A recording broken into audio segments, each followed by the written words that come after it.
Sebenarnya otaku ini juga mengalami penyakit mental yang namanya nekrofilia. Dan orang ini itu lahir dengan keadaan yang tidak sempurna sehingga dia dikucilkan. Saking depresinya dia ditinggal seorang kakeknya yang satu-satunya sayang dengan dirinya, dia sampai depresi berat di tahun 1988. Sehingga dia melampiaskan depresinya itu dengan memakan abu kremasi dari kakeknya itu sendiri. Setelah dia ditinggal kakeknya, kemudian dia melakukan hal itu. Yang pertama kali dia lakukan di prefektur Saitama dan Tokyo.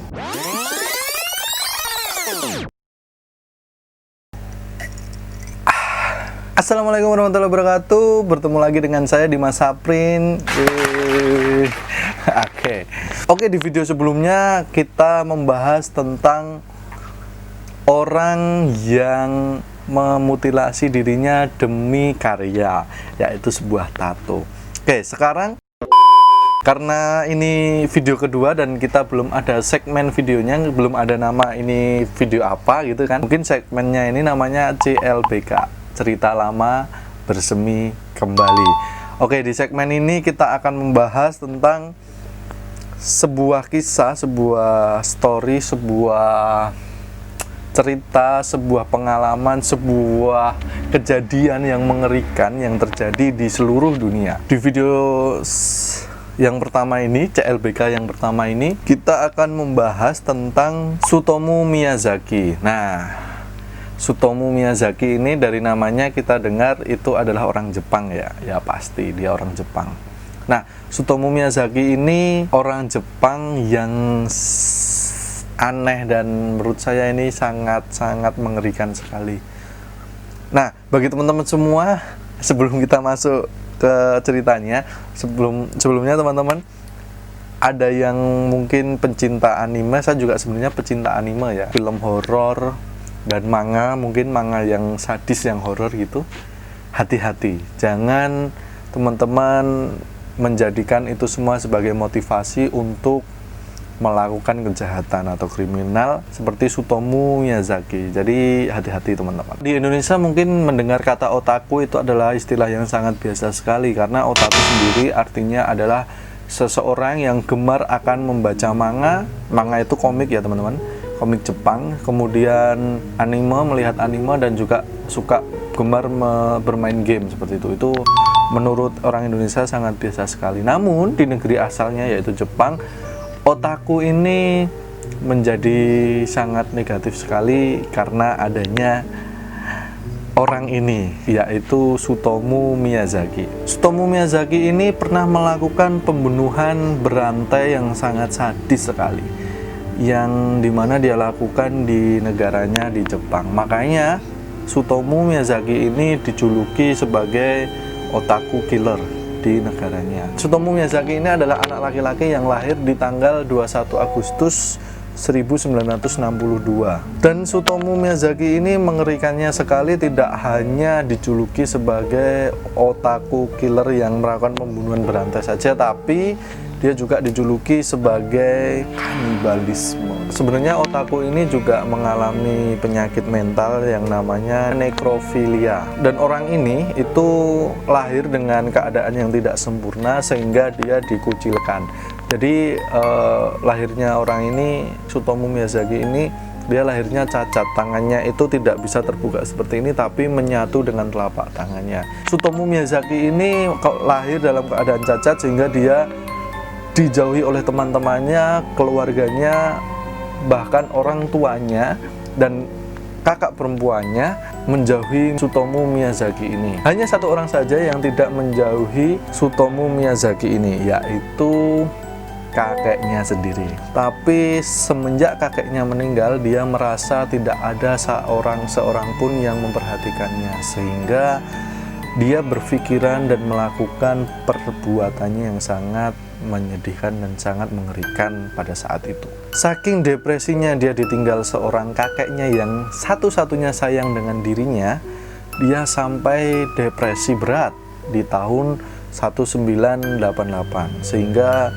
Dia melampiaskan depresinya itu dengan memakan abu kremasi dari kakeknya itu sendiri. Setelah dia ditinggal kakeknya, kemudian dia melakukan hal itu. Yang pertama kali dia lakukan di prefektur Saitama dan Tokyo antara Agustus 1988 dan Juni 1989. Korban pertamanya bernama Mari Kono. Mari Kono ini adalah seorang anak perempuan yang berumur 4 tahun yang dia culik ketika ulang tahunnya yang ke-26.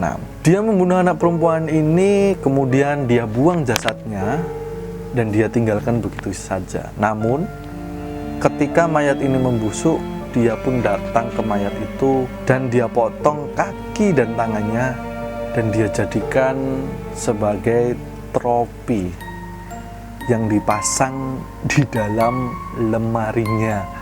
Lemari guys, luar biasa. Korban keduanya adalah Misami Yoshizawa yang berumur 7 tahun yang dia culik, kemudian dia bunuh jasadnya dan dibuang begitu saja.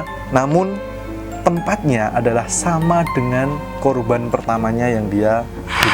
Kemudian dia melakukan hal yang sama, dia tinggalkan, kemudian mayatnya membusuk dan dia baru potong kaki dan tangannya. Target yang terakhirnya ini adalah target yang paling sadis yang dilakukan Tsutomu Miyazaki. Korban yang terakhirnya adalah Ayako Nomoto, umur 5 tahun. Di korban yang terakhir ini Tsutomu Miyazaki melakukan pembunuhan di tempat yang sama di korban yang satu dan kedua. Namun di sini agak berbeda karena dia tidak menunggu mayatnya membusuk, dia langsung memutilasi tubuhnya dan dia minum darahnya dan makan dagingnya. Akhirnya Tsutomu Miyazaki ini tertangkap polisi karena ada tuduhan dan laporan dari orang tua korban selanjutnya ya kepada kepolisian. Pengaduannya adalah pelecehan seksual dan polisi menangkapnya di tahun 1989 di Hachioji, Jepang ya. Setelah polisi menangkapnya, polisi menyelidiki kasus itu dan polisi menemukan tropi tangan dan kaki korban dari Tsutomu Miyazaki ini di rumahnya. Setelah polisi menyelidikinya, maka dia disebut sebagai otaku killer karena alasannya adalah dia suka mengoleksi anime, manga, dan juga video game horor yang sangat luas sekali.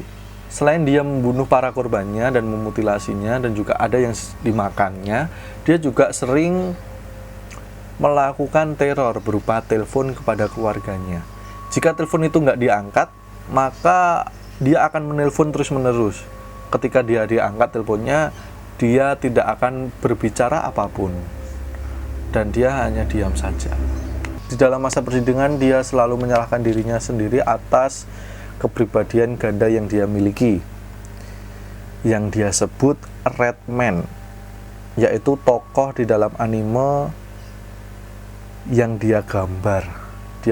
Red Man ini adalah pelaku pembunuhan sadis seperti dirinya. Kemudian di tahun 1987, ayah Tsutomu Miyazaki ini menolak untuk membayar atau menebus anaknya ini.